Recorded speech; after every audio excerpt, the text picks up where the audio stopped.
Hello student, कैसे हो आप सब। स्वागत है आपका आपके अपने यूट्यूब चैनल स्टडी विद आशु में। तो स्टूडेंट्स, आज हम देखेंगे नोट्स बायोडाइवर्सिटी के बारे में और in situ and ex situ conservation भी देखेंगे। तो सारा कुछ देखेंगे इसके रिलेटिव, तो बने रहिएगा इस वीडियो में। तो जो स्टूडेंट्स पहले नोट्स देखने हैं उनको पहले नोट्स दिखा देता हूँ मैं, फिर ब्रीफली डिस्कशन करेंगे इसके बारे में।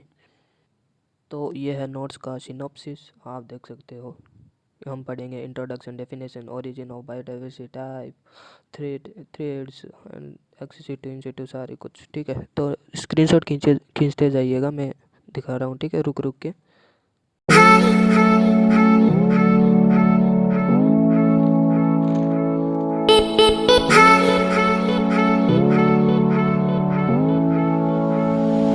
खींच लीजिए।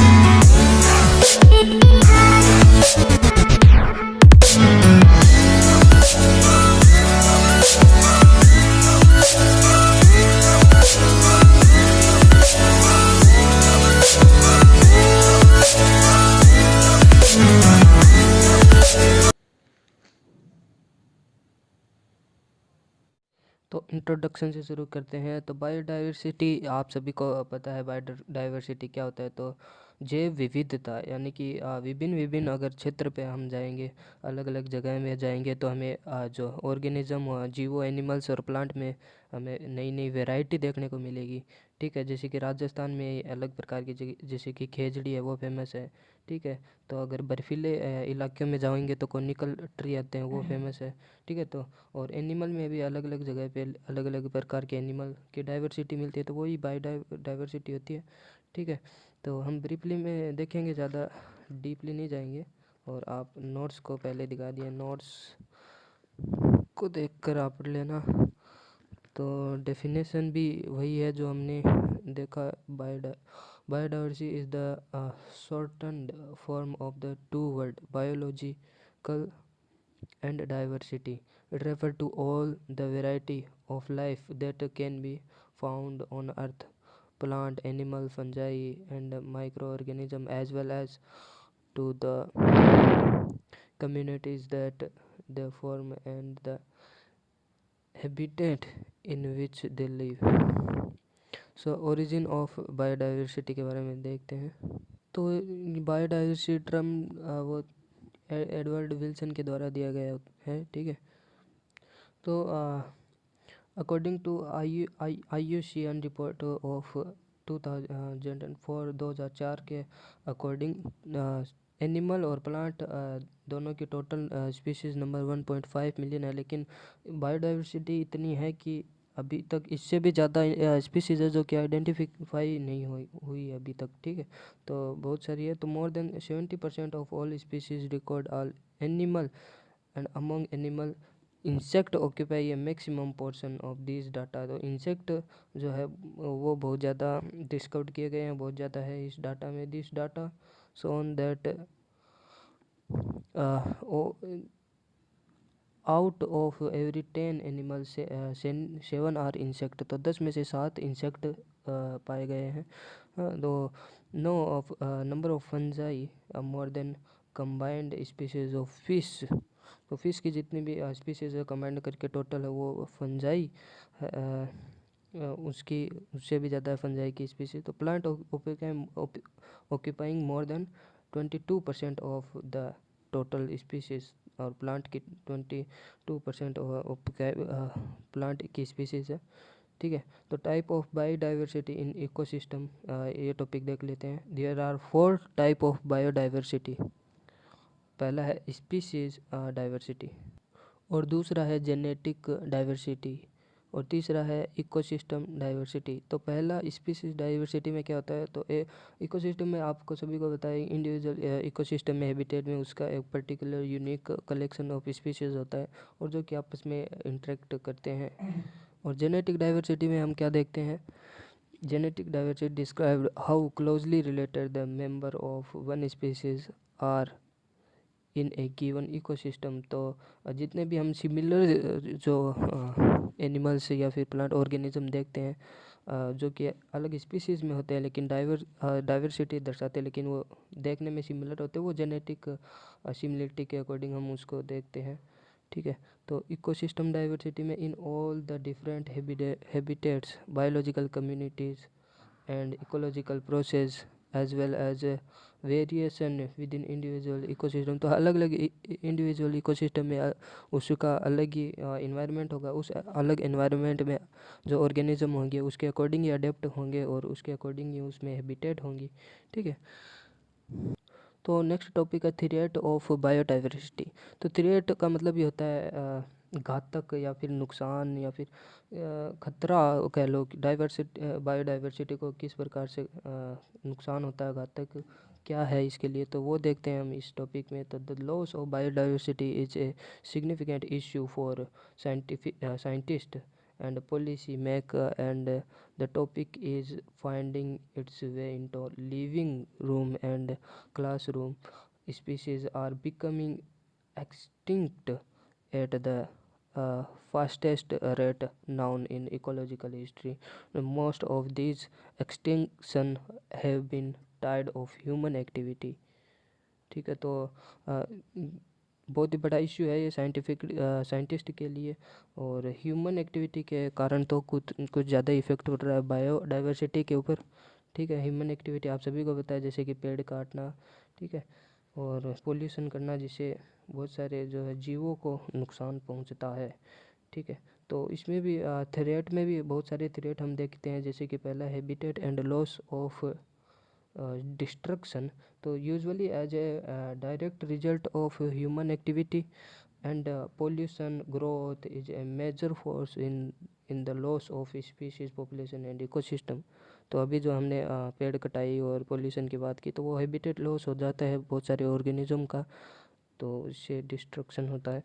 तो ये है ये टॉपिक। और दूसरा है इसमें थ्रेट में ही दूसरा टॉपिक है alteration in ecosystem composition. Alteration in ecosystem composition में मैं आपको बताता हूँ, जैसे कि हर एक जो है ऑर्गेनिज्म है, इंडिविजुअल ऑर्गेनिज्म एक दूसरे के ऊपर डिपेंड रहता है, आपको सभी को पता है। तो आपने वो खाद्य श्रृंखला फूड चेन भी देखी होगी, जिसमें प्रोड्यूसर होता है, फिर उसके ऊपर प्राइमरी कंज्यूमर डिपेंड करता है, उसके ऊपर सेकेंडरी कंज्यूमर, फिर टॉप कंज्यूमर, फिर उसके ऊपर ऐसे आगे चेन चलती जाती है। ठीक है, तो जो प्रोड्यूसर होता है उसके ऊपर जैसे कि हर्बीवर है वो डिपेंड है, उसके ऊपर कार्निवर डिपेंड है। ठीक है, तो मान लो किसी कारणवश प्रोड्यूसर है वो उसका डिस्ट्रॉय हो गया मान लो, ठीक है, तो वो विलुप्त हो गया मान लो प्रोड्यूसर।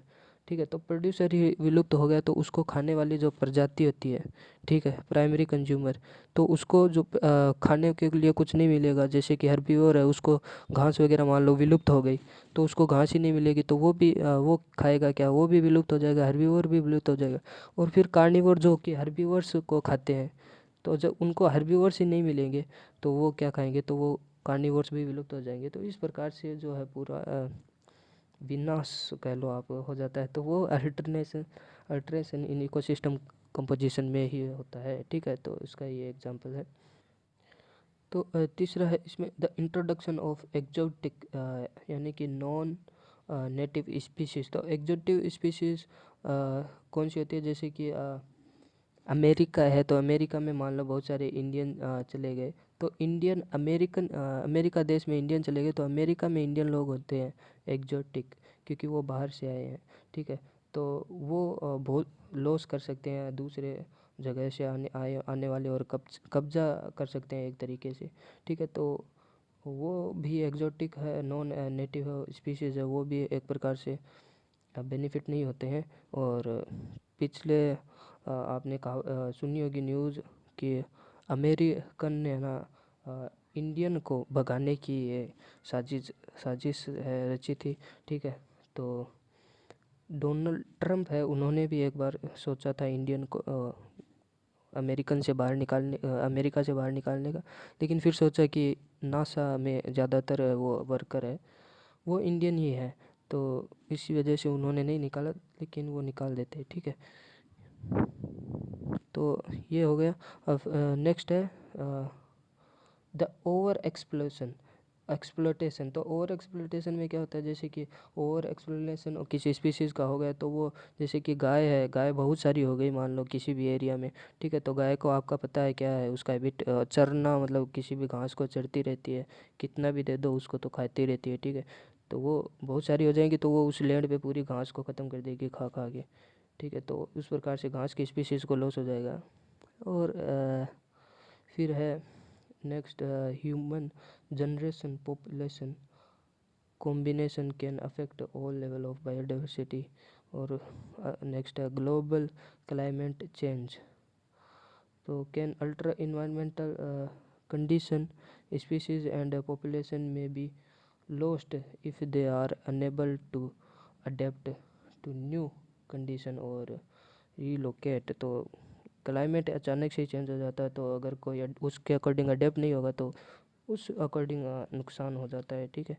तो नेक्स्ट नया टॉपिक है छठा, biodiversity conservation practice in situ and ex Situ और जीन बैंक, इसके बारे में देख ले। तो एक्स सिटू कंजर्वेशन क्या होता है, ठीक है। तो एक्स सिटू कंजर्वेशन देखते हैं। तो एक्स सिटू कंजर्वेशन में क्या होता है, तो जैसे कि ऑर्गेनिज्म है, ठीक है, उनको उसके नेचुरल हैबिटेट से लाया जाता है, ठीक है। उनको लाकर जो जैसे कि जू है, ठीक है, उसमें रखा जाता है। और नेशनल बायोलॉजिकल पार्क्स होते हैं, तो उसमें उसको लोकेट किया जाता है जू में। तो वो सब एक्स सिटू कंजर्वेशन होता है, ठीक है। और located where they can be protect, वहाँ पे प्रोटेक्ट किया जाता है उनको, एंड गिवन स्पेशल केयर।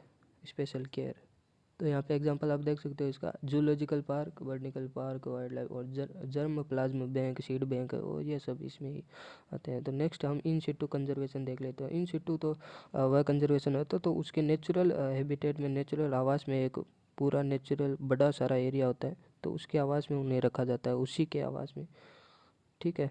और ये पूरी तरीके से गवर्नमेंट के कंट्रोल में होता है, और उनका नेचुरल हैबिटेट एक प्रकार से पूरे बड़े एरिया में होता है, ठीक है। एग्जांपल है next national park, sanctuaries biosphere reserve, ठीक है। और type of in situ conservation area, इसमें देख लेते हैं नेशनल पार्क। तो नेशनल पार्क में बाय गवर्नमेंट, ये बार गवर्नमेंट के कंट्रोल में होता है, और बेटरमेंट ऑफ वाइल्ड लाइफ के बेटरमेंट के लिए, ठीक है। और ग्रेजिंग और फॉरेस्ट हैबिटेट, ये सब इसमें मैनिपुलेशन इज़ नॉट अलाउड, ठीक है। सेंचुरीज में क्या होता है, एनिमल और लोकल फोना जैसे उसी के आवास में उसी के एरिया में जो एनिमल्स रहते हैं वो can take refuge without being hunted. तो बायोस्फीयर रिजर्व देख लेते हैं। They are multiple protected area that are meant for preserving genetics diversity in representative ecosystem of various natural biomass and unique biological community by protecting the wild population. तो biosphere का एक diagram उसमें हम देखते हैं, तो उसमें जैसे कि 3 पार्ट हमें दिखाई दे रहे हैं। तो कोर है एक एरिया, और ठीक है, कोर एरिया बाद में आता है बफर एरिया, और तीसरा एरिया है ट्रांजिशन। कोर एरिया बीच में वाला, और ट्रांजिशन एरिया और कोर एरिया, बफर एरिया और ट्रांजिशन एरिया, ठीक है। तो जो कोर एरिया होता है उसमें ह्यूमन एक्टिविटी अलाउड नहीं होती है, जैसे कि आपने देखा होगा वहाँ पे एनिमल्स रहते हैं, खतरनाक एनिमल्स, तो वहाँ पे कोई नहीं जाता, लेकिन अगर हाँ एस्केप खाना देने ज़रूर जा सकते हैं उनको, ठीक है। तो और बाकी कोई जैसे साइंटिस्ट कोई भी अलाउड नहीं है वहाँ पे, ठीक है। तो जैसे कि हम बफर एरिया में देखें तो वहाँ पे साइंटिस्ट है रिसर्च के लिए जो जाते हैं, ओनली वो ही अलाउड होते हैं मॉनिटरिंग, और वो साइंटिस्ट अपने पर्पज़ के लिए फ़ोटो वगैरह शूट कर सकते हैं, ठीक है। ट्रेनिंग एंड एजुकेशन वाले ओनली वो है वो जा सकते हैं, ठीक है। और अगर हम ट्रांजिशन एरिया की बात करें तो वो ह्यूमन के लिए अलाउड होता है, टूरिज्म के लिए अलाउड होता है, और इकोलॉजिकल सोशेबल ह्यूमन सेटलमेंट, तो ये सब है बायोस्फीयर में। तो इतना देर इस वाली वीडियो में, hit the like button if you like this video, and subscribe our channel, because channel you can see the subscriber count are too much less. It's about 40 subscriber only. So please hit the subscribe button and hit the like button. Bye bye.